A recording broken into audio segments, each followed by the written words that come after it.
Health inspectors of Reddit, what's the worst violation you've ever seen? My stepdad used to be a baker in an authentic recreation of an 18th century new French fortress. Because they sell bread to the public, the health inspector came by, and she was ripping into my stepdad for violations like the stonework walls, the doorless entranceways, or the lack of mosquito zapper. He pointed out that they were following the highest standards except for things that would destroy the authenticity of this 18th century bakery. The health inspector relented and agreed to give him a pass after verifying the food storage area was secure.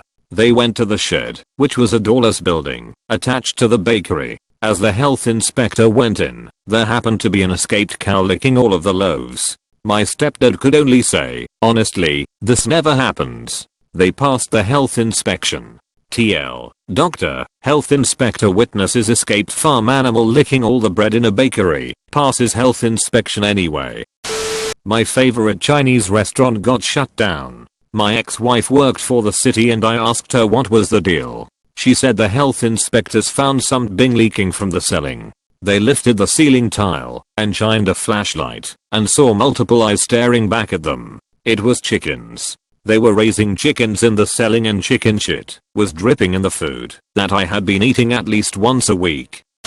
Finally, something I can comment on. My uncle is a health inspector in rural Australia. He got several complaints about a fish and chips shop in a small town in Victoria, with reports of it being a bit grotty and people getting chunks of hair in their hot chips. So he rocks up one day unannounced on a blazing hot day in the middle of summer, and the owner grates him and shows him around wearing a white singlet top with sweat patches under the arms, short shorts and no shoes. This guy's body was covered in hair. Not just on his arms and chest, but his back and neck were like a werewolf. Clearly, this must be the source of the hair in the chips. My uncle decides to make a tactful comment about having wear appropriate clothes when working, so as to protect against hot oil burns. After seeing the property and giving a few basic suggestions, the only other thing he notices that needs immediate attention is the deep fryer itself. The oil is old and filthy, and likely full of this guy's hair, so he orders the bloke to drain it out right then and there.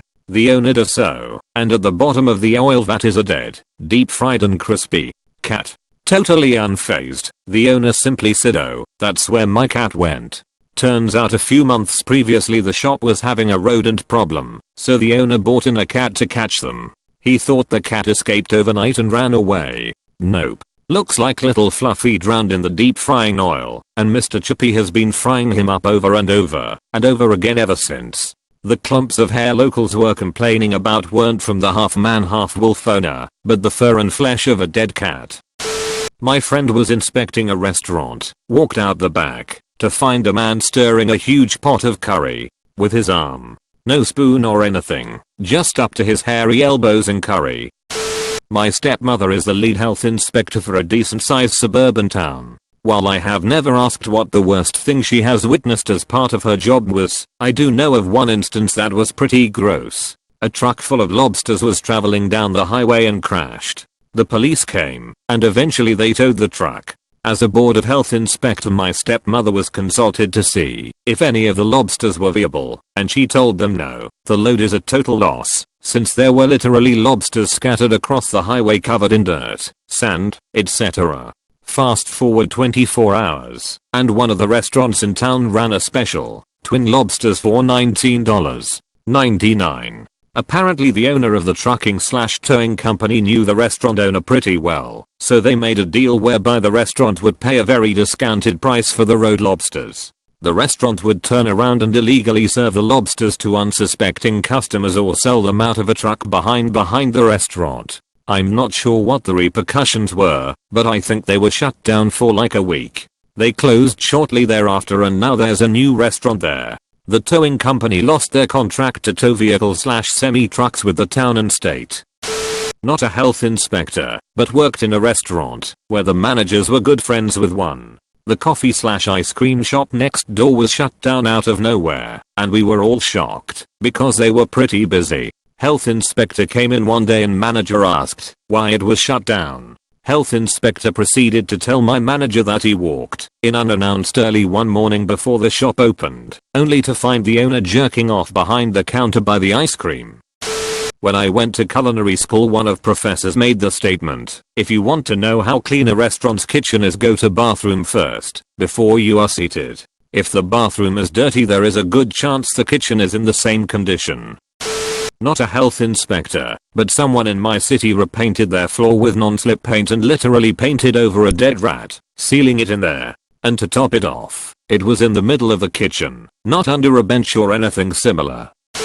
Did food safety inspection at a large slaughterhouse for a while. We did our own inspections each shift and the government inspector stopped by once a day too. One day, I came round a corner, and one of the workers who was running service for the butchers had dropped a ham on the floor. So, the proper way to handle this for him was to leave it there, and call for a re-inspector to come pick it up, take it out to carve off any contaminated bits and rinse it in boiling water. Now it relatively often happened meat was dropped on the floor. It's just very hard to avoid it when running in a factory setting with human labor. So this was common. What was uncommon was what the guy did. First he tried catching it as it fell, which would have been fine, no contact with any surface, and he could just thrown it back into the tub it had fallen out of. He didn't catch it though, and it landed on the floor. Thinking that Noon was watching, he tried picking it up, and dropped it again. He did this 3 times. So first and foremost, he's not supposed to be touching anything that's been on the floor. It cross-contaminates his hands, and he has nowhere to put the contaminated product anyway. But he did this 3 times, and dropped it 3 times. Freshly carved hams can be slippery when wearing vinyl gloves. He then, out of pure frustration/annoyance at the unwieldy ham, dropped down on all 4s, and proceeded to pick up the raw, freshly cut, 6-kilo ham, by his teeth. Stood up, ham dangling from his chompers, and dropped it into the tub with around 600 kilograms of product, and drove off with the tub for processing. He was fired a few minutes after that, and the entire tub of product discarded. The dumpster needed to be moved 6 inches from the back exit of the bar. Otherwise everything I inspected was up to standard.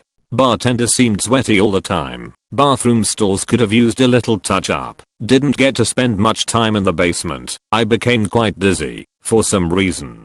They were given a passing grade.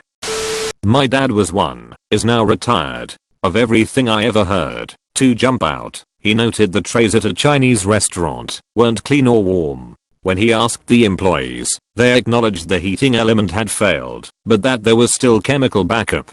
Somehow, though, it wasn't hitting the dishes. Then he saw a cockroach crawl out of the washer. Attempting to understand how the dishes were not getting rinsed, he found that it was backed up with cockroaches. They were cleaning the trays. They closed for remodeling for 3 days, but it was really cleaning up in order to pass inspection before they were allowed to open again. At a similar restaurant, he asked about a pail on the floor, filled with a green substance. Soup of the day, they told him.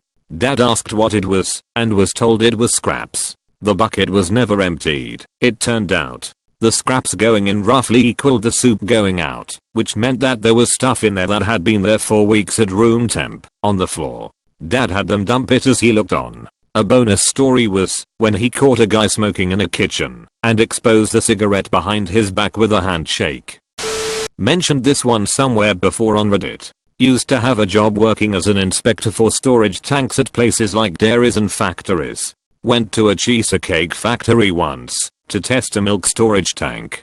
It had just been cleaned and was being prepped to be filled with a tanker full of milk. I noticed the floor of the tank was covered in bleach. It turned out, the floor manager couldn't be asked to spend the time sucking out the rest of the cleaning fluid used in the cleaning process, and, as standard, just filled the tank with milk on top of a dozen gallons of bleach. His theory was that there was enough milk to dilute the bleach to acceptable consumption levels. I wrote a report, and he was promptly fired. Not a health inspector, but a Chinese buffet near me was closed down because it got a 0/5 in its inspection. I got food poisoning from there once. The staff just got up and left. Locked the door. Never went back. All the food was still out and everything. A week later a man was walking his dog past said Chinese buffet and heard a loud buzzing noise. Looked through the window to see hundreds of thousands of flies that had taken over the building as their new home. Was so bad that Pizza Hut next door had to close too. Not a health inspector, but my mom used to work at this restaurant, where the owner just did not give a shit. It was a Mexican restaurant and my mom told me that once a lady came in asking for caldo de res, beef soup, but they didn't have any more meat, at least not the one used for that dish. They were about to let the lady know when the owner stepped up and told the lady that her food would be right out. The server and my mom were both confused as to what she was going to do. Well, this lady goes and literally digs through the fucking trash and pulls out some beef, some still with bone. She then ran it through water, cooked it and served it to that poor lady. My mom says the lady was even sucking the bone and she almost felt sick watching. My mom quit that job soon after. Worked in a restaurant. Sitting in the office one day I hear an awful squeaking/shrieking noise. Took me a little while to find the source. Source turned out to be a mouse. Stuck in some old spilled pancake syrup under a storage shelf. Being eaten alive by the mouse. Stuck next to it. Not health inspector, but I worked as an assistant cook in a restaurant. 2 weeks into the job, I opened a cupboard to get a can of tomato sauce and I see a huge ass tarantula scuttling away behind the cans. I told the boss what I had seen, so that maybe we should get someone to deal with the huge ass spider living in the kitchen. Boss turns to me and say, I see you've met Eduardo. Just don't put your hand too close to him and you'll be good. Later another cook proceeded to explain to me the spider been living there for 2 years and they allowed it because he kept rodents and roaches away.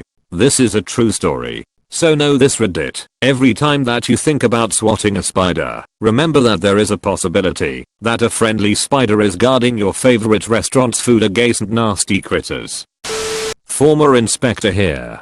I once discovered a rat infestation in the kitchen of a hospital. They asked me if I could prove my suspicions. I pointed out the numerous foodstuffs with 1-2 inches circular holes chewed in them, but they didn't seem convinced. I showed them the trailer droppings and footprints coming and going from a hole in the floor drain, but they didn't seem convinced. I showed them the 3 dead rats I had discovered under and around equipment. I think they began to believe me at that point. Citations included rat infestation and absolutely deplorable cleaning practices. Not a health inspector, but assistant manager at a restaurant for a year between university. I once saw my sous chef flick a fillet steak out of the pan, kick it back up with his foot and land it back in the pan to continue cooking. He did this 3/4 times. I was watching on the CCTV trying not to laugh every time he celebrated each catch.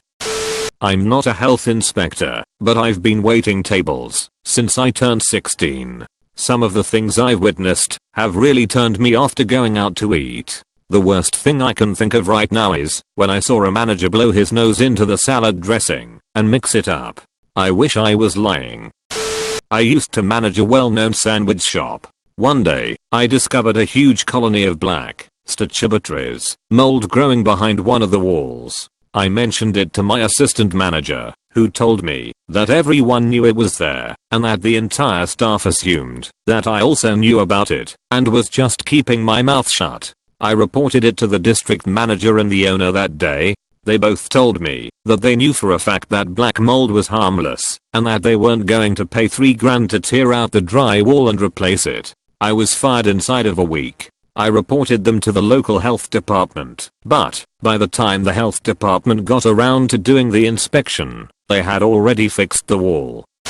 When my dad was a teenager, he would go to a beach half an hour away with his mates, and on the way home they would stop at a great pie place. It was well known, and dad says they served the greatest pies ever. They got shut down after it got out their pies were full of tinned dog food.